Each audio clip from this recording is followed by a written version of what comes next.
Ecim canım, mehribanım, şirin canım,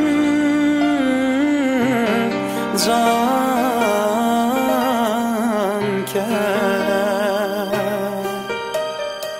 Jadli.com.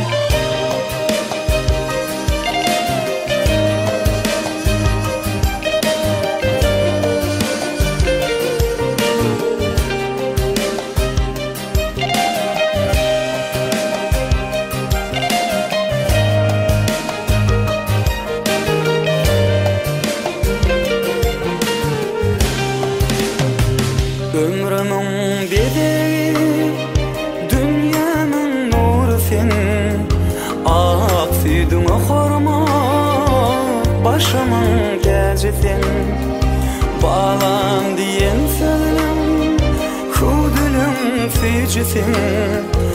Yüreğimin aramı, mehriban canecen. Senden akvan ayırmasın, güler yüzün hiç solmasın. Gözlerimde kan bulmasın,